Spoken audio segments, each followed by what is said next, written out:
আসসালামু আলাইকুম। সবাই কেমন আছেন? আশা করি ভালো আছেন। গত পর্বে আমি আপনাদের সাথে শেয়ার করেছিলাম যারা বিদেশে পড়াশোনা করতে চাচ্ছেন, বিশেষ করে ইউকে, কানাডা, অস্ট্রেলিয়া, ইউএসএ। তো তারা কিভাবে ব্যাংক ফাইল রেডি করবেন। তো যারা পর্বটা মিস করেছেন, আপনি আমার আগের ভিডিওটা দেখতে পারেন। আশা করি কিছুটা ইনফরমেশন হলেও আপনি পাবেন। আজকে আমি আপনাদের সাথে শেয়ার করব আপনি কিভাবে এসওপি লিখবেন। আপনি যখন কোনো ইউনিভার্সিটিতে অ্যাপ্লাই করবেন, বিশেষ করে ইউএসএ, ইউকে, অস্ট্রেলিয়া, নিউজিল্যান্ড বা কানাডাতে। তো এইসব দেশের ইউনিভার্সিটিতে আপনি যখন অ্যাপ্লাই করতে যাবেন, তখন তাদের ইউনিভার্সিটি কিছু রিকোয়ারমেন্ট থাকে। ঠিক আছে? এর মধ্যে একটা হচ্ছে SOP. SOP means statement of purpose. SOP ২ ধরনের হয়। একটা হচ্ছে ভিসা অফিসারের জন্য আর আরেকটা হচ্ছে ইউনিভার্সিটিতে আপনি যখন অ্যাপ্লিকেশন করবেন তখন। আজকে আমি আপনাদের সাথে শেয়ার করব ইউনিভার্সিটিতে আপনি যখন অ্যাপ্লাই করবেন তখন আপনি কিভাবে এসওপিটা রেডি করবেন। এক এক ইউনিভার্সিটির এক এক ফরম্যাট থাকে। ঠিক আছে? কোন কোন ইউনিভার্সিটি তারা নিজেরা একটা ফরম্যাট দিয়ে দেয়, আবার কোন কোন ইউনিভার্সিটি কিছু কোশ্চেন সেট করে দেয় যে কিভাবে আপনি এসওপিটা লিখবেন। তো আমি আজকে আপনাদের সাথে যে বিষয়গুলি নিয়ে আলোচনা করব সেগুলি হচ্ছে ইন জেনারেল।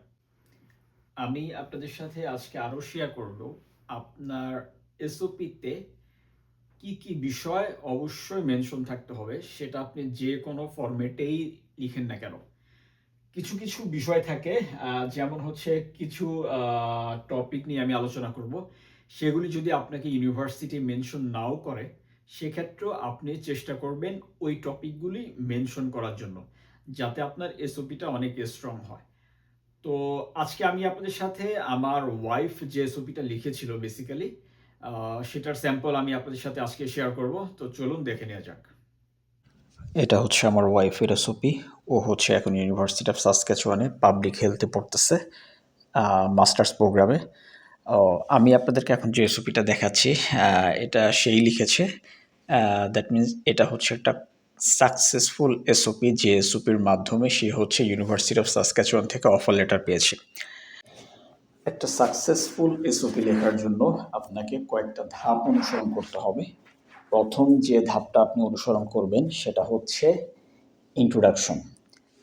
আপনি ইন্ট্রোডাকশনে এমন কিছু লাইন লিখবেন যেটা ৩ থেকে ৫ লাইনের মধ্যেই হতে হবে। যে লাইনটা পড়ে ইউনিভার্সিটি থেকে যারা আপনার এসওপিটা পড়বে তারা যাতে ইন্টারেস্টেড ফিল করে যে না, সে ফার্দার কি লিখেছে সেটা যাতে তারা পড়তে চায়। ইউনিভার্সিটি কিছু পড়ুক বা না পড়ুক, আপনার এসওপিটা অবশ্যই পড়বে। আপনার এসওপির মধ্যে ইন্ট্রোডাকশন পার্টে আপনি কয়েকটা পয়েন্ট মেনশন করতে পারেন, যে আপনার আপনার বাস্তব অভিজ্ঞতা হতে পারে সেটা, এবং আপনি কেন ইন্টারেস্টেড এটা হতে পারে। দেন হচ্ছে আপনি এমন কোনো সমস্যায় পড়েছেন যে সমস্যাটা আপনি সলভ করেছেন এবং আপনি ইন্টারেস্টেড ফিল করেছেন যে না, ফার্দার আপনি হয়তো বা এই বিষয় নিয়ে আপনি কাজ করতে চান। তো এইসব বিষয় আপনাকে ইন্ট্রোডাকশনে মেনশন করতে হবে। সেকেন্ড যে ধাপটা হতে পারে সেটা হচ্ছে একাডেমিক ব্যাকগ্রাউন্ড। একাডেমিক ব্যাকগ্রাউন্ডের মধ্যে আপনি এ পর্যন্ত কী কী ডিগ্রি অর্জন করেছেন, কোন বিশ্ববিদ্যালয় থেকে আপনি এই ডিগ্রিটা অর্জন করেছেন, এবং বিশ্ববিদ্যালয়ের যে সাবজেক্ট নিয়ে আপনি পড়াশোনা করেছেন সেই সাবজেক্টে কী কী টপিক ছিল। লাইক আপনি পাবলিক হেলথে আপনি অ্যাপ্লাই করলেন, আপনি বাংলাদেশে ইউনিভার্সিটিতে যে সাবজেক্ট নিয়ে আপনি পড়াশোনা করেছেন সেই সাবজেক্টের বা যে কোর্স নিয়ে আপনি পড়াশোনা করেছেন সেই কোর্সের কোন কোন সাবজেক্ট ছিল বা কোন কোন টপিক ছিল যেটা আপনি ফার্দার যে আপনি পড়াশোনা করবেন সেটার সাথে অ্যালাইন করে। দেন হচ্ছে আপনি মেনশন করতে পারেন আপনি কোনো গবেষণা করেছেন কিনা। দেন হচ্ছে আপনার সিজিপি কত, এগুলো হচ্ছে আপনি মেনশন করতে পারেন। তৃতীয় যে বিষয়টা সেটা হচ্ছে আপনার কাজের অভিজ্ঞতা, বা আপনি রিসার্চে যদি কাজ করে থাকেন সেটা ভলেন্টিয়ার হতে পারে বা প্রফেশনাল হতে পারে, সেটা আপনি মেনশন করতে পারেন। এটার মধ্যে কয়েকটা পয়েন্ট আপনি মেনশন করতে পারেন, যে আপনি কোন কোন প্রজেক্টে আপনি কাজ করেছেন, ভলেন্টিয়ার হিসাবে কি কি কাজ করেছেন, বা ইন্টার্নশিপ কোথায় করেছেন, এগুলি আপনি মেনশন করতে পারেন। 4 নাম্বার যে পয়েন্টটা হতে পারে সেটা হচ্ছে আপনি এই সাবজেক্টটা কেন বেছে নিয়েছেন? ঠিক আছে? কিভাবে আপনার প্রিভিয়াস যে এক্সপেরিয়েন্স আছে সেটা হচ্ছে আপনি এখন যে সাবজেক্টটা নিয়ে পড়াশোনা করবেন সেটার সাথে কিভাবে অ্যালাইন করে? এই সাবজেক্টটা পড়ার পরে কিভাবে আপনি ফিউচারে কাজে লাগাবেন? 5 নাম্বার পয়েন্ট যেটা হতে পারে সেটা হচ্ছে আপনি এই ইউনিভার্সিটি কেন চুজ করেছেন? ঠিক আছে? অবশ্যই তাদেরকে এমনভাবে লিখতে হবে যে না তারা দেখে যে না আপনি এই ইউনিভার্সিটি নিয়ে অনেক গবেষণা করেছেন। কিছু বিষয় আপনি মেনশন করতে পারেন যে এই ইউনিভার্সিটির আপনি হয়তোবা কয়েকজন প্রফেসরের আপনি লেখা পড়েছেন, তাদের রিসার্চ নিয়ে তারা যে গবেষণা করেছে এইসব বিষয়ে আর্টিকেল পড়েছেন এবং এটাও মেনশন করতে পারেন যে আপনি এই প্রফেসরের সাথে কাজ করতে ইন্টারেস্টেড এমন হতে পারে, অথবা আপনি যে বিষয় নিয়ে পড়াশোনা করবেন সেই বিষয় নিয়ে আপনি ফিউচারে কী টাইপের গবেষণা করবেন এই বিষয়ে এসওপিতে হচ্ছে আপনি মেনশন করতে পারেন। 6 নাম্বার যেটা হচ্ছে আপনি পড়াশোনা করে আপনার ফিউচার গোলটা কি? এ সাবজেক্ট নিয়ে আপনার ফিউচার গোলটা কি? এটা ২ ধরনের হতে পারে। একটা হচ্ছে ডিগ্রি শেষে আপনি কি করবেন? আরেকটা হচ্ছে আপনার লং টার্ম প্ল্যানটা কি? ঠিক আছে? আপনি ডিগ্রি শেষে কি করবেন? আপনার দেশে আপনি কি করবেন? অবশ্যই আপনাকে মেনশন করতে হবে যে আপনি যাই করেন না কেন আপনি আপনার নিজের দেশে কাজগুলি করবেন। অথবা যদি আপনার লং টার্ম যদি কোনো প্ল্যান থাকে, আপনার যে প্ল্যানই থাকুক না কেন অবশ্যই বাংলাদেশে বা আপনার নিজের দেশে হচ্ছে আপনি এই বিষয়গুলি নিয়ে আপনি হচ্ছে গবেষণা করবেন বা কাজ করার চেষ্টা করবেন।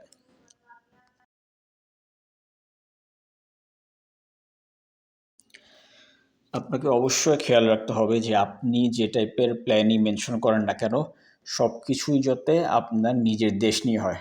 আপনি যদি তাদেরকে বলেন যে আপনি পড়াশোনা শেষ করে আপনি ওখানে থেকে যাবেন, লাইক এটা কানাডা হতে পারে, ইউএসএ হতে পারে, ইউকে হতে পারে, এবং ওইখানে স্টাডি শেষে হচ্ছে আপনি ওই দেশে আপনি গবেষণা করবেন, তাহলে কিন্তু আপনার অফার লেটার পাওয়ার চান্স কমে আসবে। আপনি অফার লেটার পেলেও ভিসা অফিসার কিন্তু আপনাকে অফার লেটার দিবে না। কারণ দেখা যাচ্ছে যে এটা কিন্তু কনফ্লিক্ট করবে। কারণ দেখা গেল যে আপনি এসওপিতে আপনি যে ইউনিভার্সিটিতে আপনি যে এসওপিটা দিবেন, সেটাতে যদি আপনি লেখেন যে আপনি স্টাডি শেষে আপনি রিসার্চ আপনি গবেষণা করবেন ওই দেশে, আবার যদি ভিসা অফিসে যখন আপনি এসওপি দিবেন তখন যদি আপনি আবার লিখেন যে না আপনি স্টাডি শেষে আপনি আবার দেশে ব্যাক করবেন, ব্যাক করে আপনি হচ্ছে এখানেই কাজ করবেন, তাহলে কিন্তু ২ টা কনফ্লিক্ট করবে। তো চেষ্টা করবেন যাই লিখেন না কেন যাতে সেম থাকে। এরপর হচ্ছে ৮ নাম্বার পয়েন্ট আমি যেটা বলবো আপনাদেরকে সেটা হচ্ছে স্ট্রং একটা কনক্লুশন আপনার থাকতে হবে। ঠিক আছে? আপনি ওভারঅল একটা সামারি করবেন, আপনি কেন ইন্টারেস্টেড এটা দরকার হলে আরেকবার মেনশন করবেন। সবকিছু মিলিয়ে আপনার স্ট্রং একটা কনক্লুশন আপনার থাকতে হবে। ফাইনালি আমি যদি বলি আপনার এসওপিটা ৮০০ থেকে ১,০০০ ওয়ার্ডের মধ্যে হলেই ভালো। যদিও কিছু, কিছু ইউনিভার্সিটি ওয়ার্ড লিমিট মেনশন করে দেয়। তারপরও আপনি চেষ্টা করবেন যে আপনার এসওপিটা যাতে ৮০০ থেকে ১,০০০ ওয়ার্ডের মধ্যেই হয়। চেষ্টা করবেন আপনি যাই লিখেন না কেন যাতে কমপ্লিটলি এরর ফ্রি থাকে। গ্রামাটিক্যাল কোনো মিস্টেক করা যাবে না। দরকার হলে আপনি ChatGPT দিয়ে একবার চেক করেন। দরকার হলে আপনি যারা প্রফেশনাল আছে তাদেরকে দিয়ে একবার চেক করান। বাট অবশ্যই আপনাকে খেয়াল রাখতে হবে যাতে গ্রামাটিক্যাল কোনো ভুল না থাকে। চেষ্টা করবেন আপনি যেটাই লিখেন না কেন এক্সাম্পল দিয়ে আপনি তাদেরকে বোঝানোর চেষ্টা করবেন যে আপনি রিয়েলি ইন্টারেস্টেড, এ সাবজেক্ট নিয়ে পড়াশোনা করতে আপনি ইন্টারেস্টেড। তো ফাইনালি আপনাদের সাথে একটা কথাই শেয়ার করতে চাই, সেটা হচ্ছে একটা স্ট্রং এসওপি আপনার ইউনিভার্সিটি থেকে অফার লেটার পাওয়ার জন্য যথেষ্ট। যদিও আপনাকে এনাফ ডকুমেন্ট দেখাতে হবে, তারপরও ইউনিভার্সিটি অথরিটি যখন আপনার এসওপিটা পড়বে তাদের যদি ভালো লাগে দ্যাট মিন্স তারা আপনাকে অবশ্যই আপনাকে অফার লেটারটা পাঠাবে, এবং এই অফার লেটারটাই হচ্ছে আপনার স্বপ্ন পূরণের প্রথম ধাপ।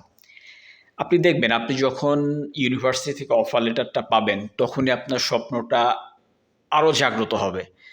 আপনি আপনার ড্রিম ইউনিভার্সিটি বলেন বা ড্রিম কান্ট্রিতে আপনি যেতে পারবেন।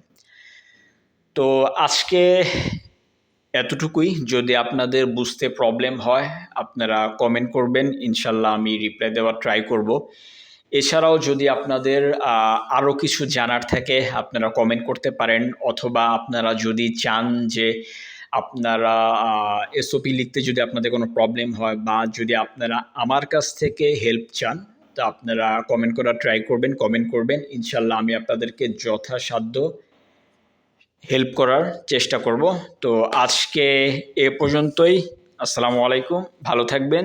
যদি ভিডিওটা আপনাদের পছন্দ হয়ে থাকে, যদি আমার এই ভিডিও থেকে আপনারা কিছুটা হলেও হেল্প পান, আশা করি আপনারা লাইক দিবেন, কমেন্ট করবেন, সাবস্ক্রাইব করবেন। জি, ধন্যবাদ।